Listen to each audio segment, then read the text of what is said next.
Hello, and welcome to Modern Monarchy, the podcast where I discuss the British royal family, where I dig around and try to find an answer to all the questions I have about them, and hopefully answer your questions too.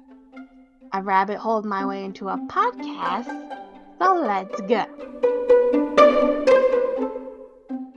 Hello everyone, it's our second episode, and I feel like we need to get a jump on rewatching seasons 1 through 4 of The Crown. Now, season 5 is set to release in November of this year, which is definitely less than 40 weeks away. And we have 40 episodes to go through before then, so I'll either have a couple of weeks where we go through more than one episode, or you'll have a couple of months to watch season 5 without my spoilers. I mean, I guess it's spoilers, even if it's based on real people in real lives. You know what I mean. I am so excited to watch this for the 5th freaking time. So let's go. The show starts 5 years before Princess Elizabeth becomes the queen, and her father, King George VI, is already showing signs of being very unwell.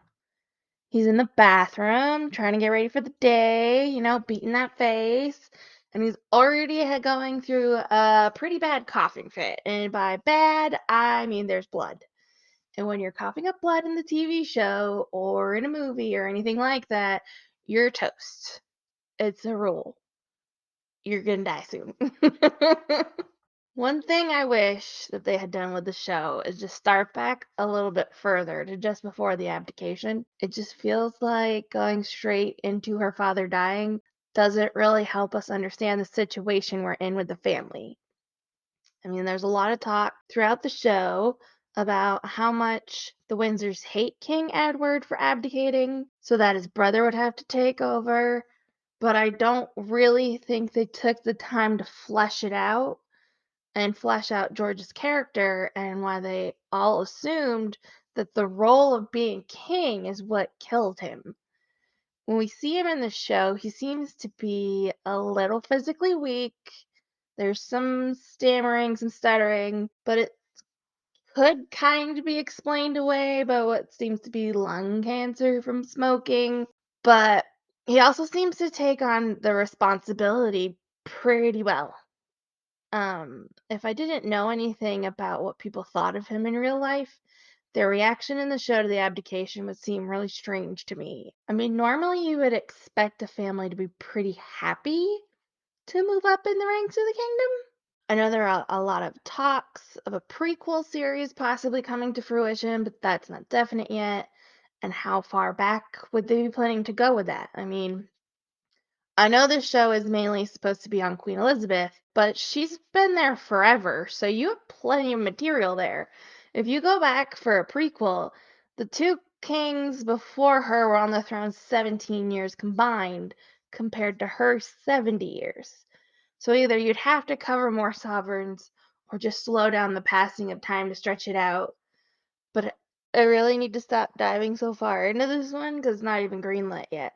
Going back to the show, today is the day that Prince Philip renounces his royal Greek titles and his Greek citizenship to prove himself to be fit to marry Princess Elizabeth, heir presumptive to the British throne. And when they're taking a commemorative photo, Philip's uncle, Lord Mountbatten, could not look more freaking smug behind him. This is one of the things that I didn't really get until I watched the show again, because I didn't know the first time I was watching who was playing which character yet. So I couldn't instantly recognize a face and get that, that moment where you're like, oh my god, look at him. And that's what makes great shows and movies rewatchable for me. But Mountbatten is so pumped to get his nephew in there because he thinks this is going to change the royal family's name to Mountbatten. I mean, he's not 100% wrong if you go later down the road, but the royal family is not going to just go with that. It's going to be a little more complicated. I mean, think about it. All European royal families are tied together through blood and marriage, but this has turned out to be a nightmare around this time in history once monarchies started to be under attack by their own people. Not only are you concerned for your family in other countries, but you're more concerned about your very own existence in your own country. Saxe Coburg and Gotha. They changed their name to Windsor to prove how English they were and keep them safe. Granted, the Battenbergs in England changed their name to Mountbatten to do the same thing, but it's not nearly as Englishy as Windsor from, Windsor Castle. Like, don't kid yourself.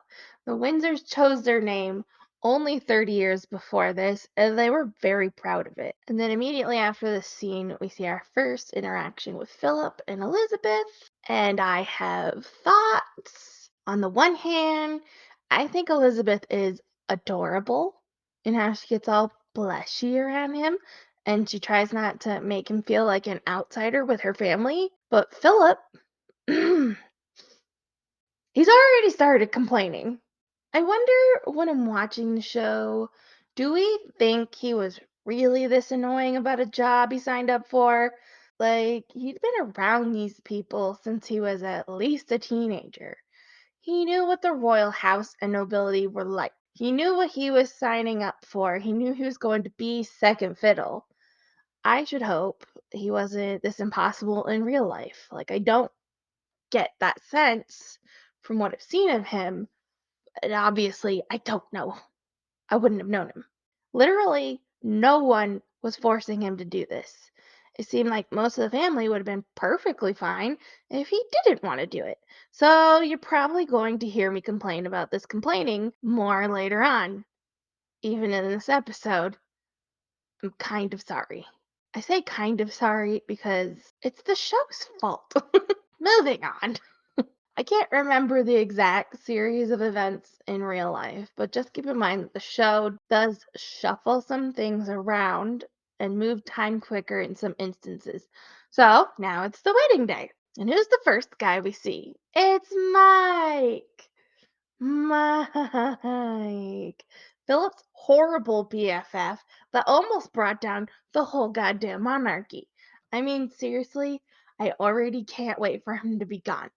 I'm not going to explain it right now, but if you know, you know, and if you don't, you'll freaking see. There's so many other little details in this scene that I love. We got Philip's mother, Princess Alice, whom I adore. She's hanging out in her nun's habit, which she didn't actually wear to the wedding.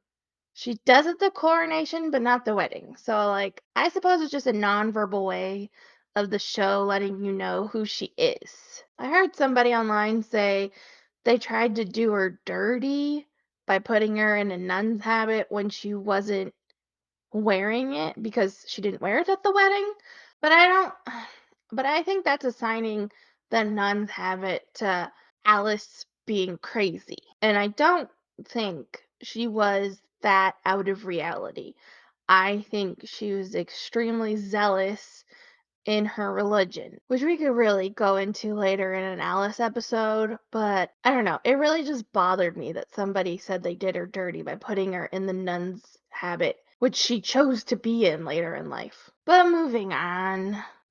We also have Winston Churchill for the first time bitching about the whole thing being broadcast, griping about Elizabeth wanting to obey in her wedding vows. There's Philip making a funny face to Elizabeth when she gets to the for better or for worse part, just to help loosen her up because she looks so nervous, like she might just keel over. Behind them, there's our lovely Princess Margaret looking longingly over to Peter Townsend, with him discouraging her from making their affair known in public.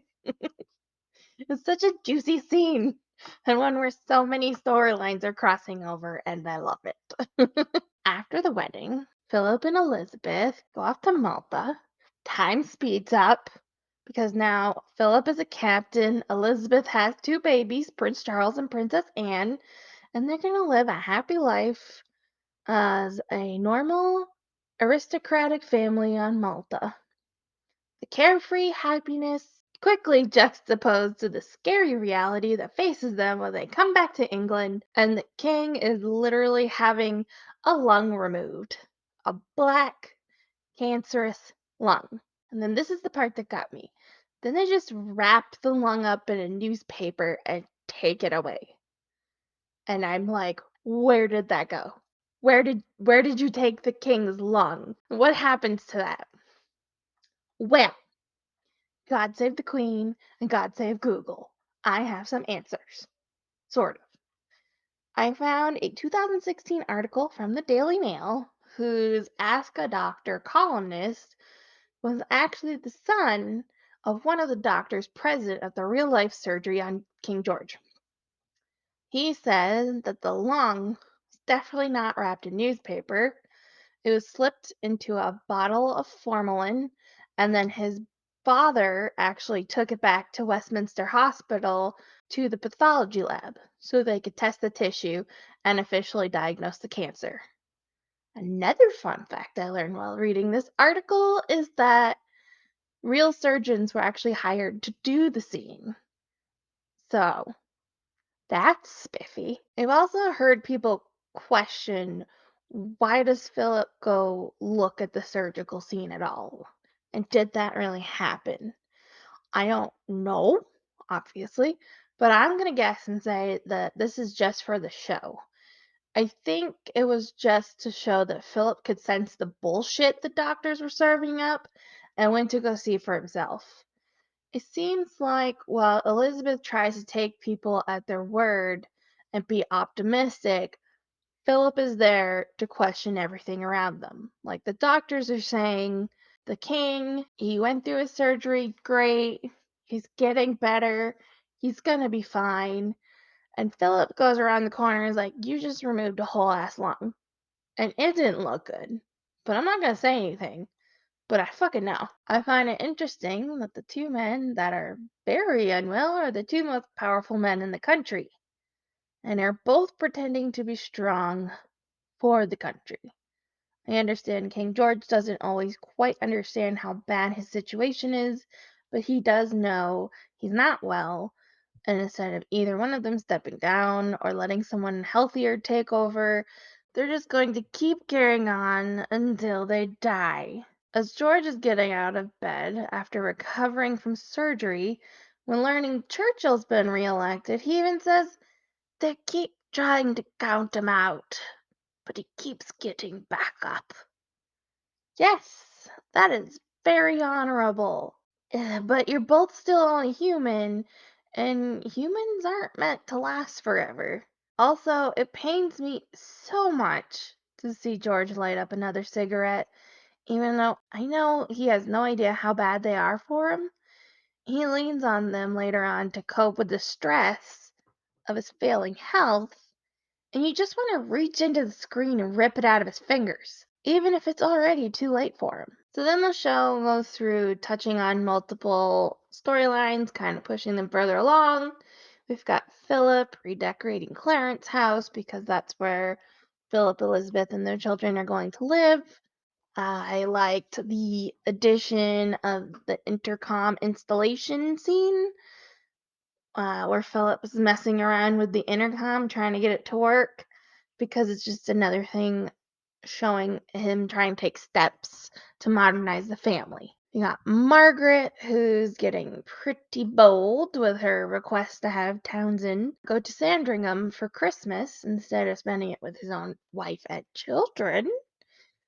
And then George is finally told that there was a tumor in his lung that was removed.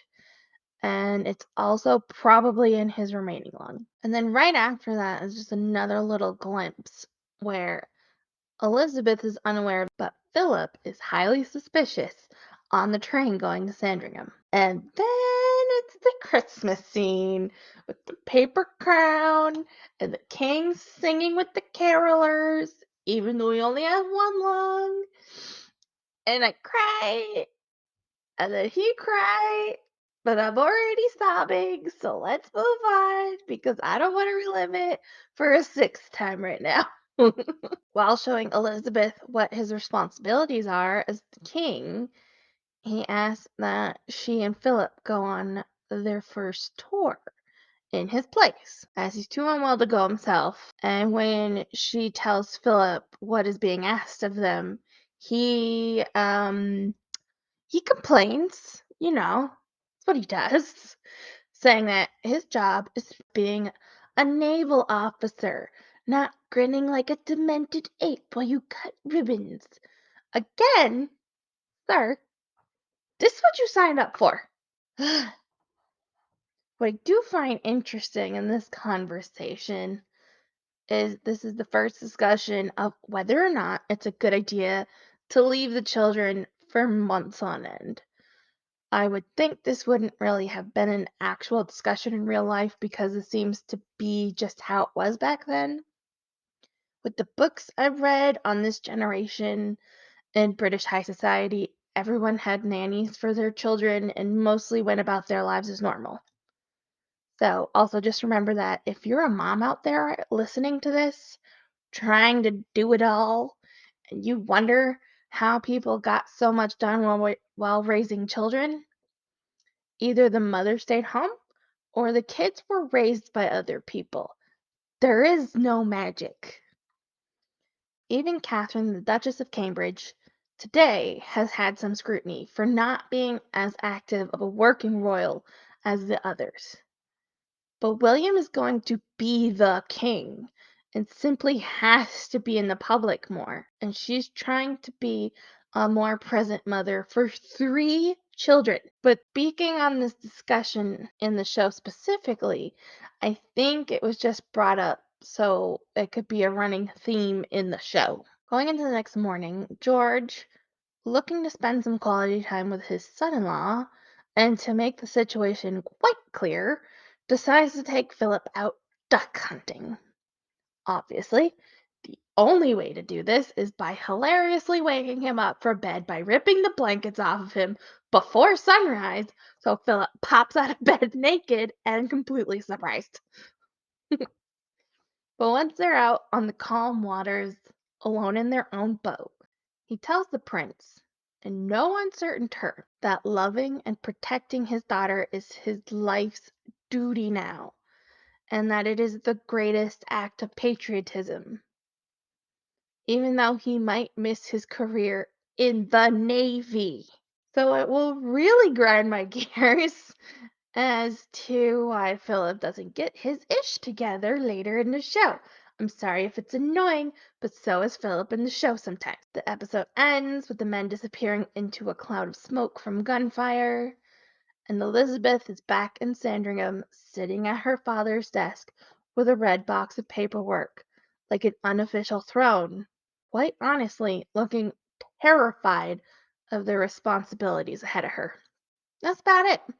I mean, so much happens in this episode. Like I said, I've watched every episode 4 times already, and I'm still surprised with how much is packed into these episodes. It's so good. I hope you enjoyed walking through this first episode with me and you come back for more, and or it inspires you to watch the show if you haven't. And if you haven't, what are you waiting for? I've been Jen, and this is Modern Monarchy. If you would like to reach out or want to get updates on future episodes, go ahead and follow me on Instagram at Modern Monarchy Podcast. Thank you so much for listening. I hope you have a great day,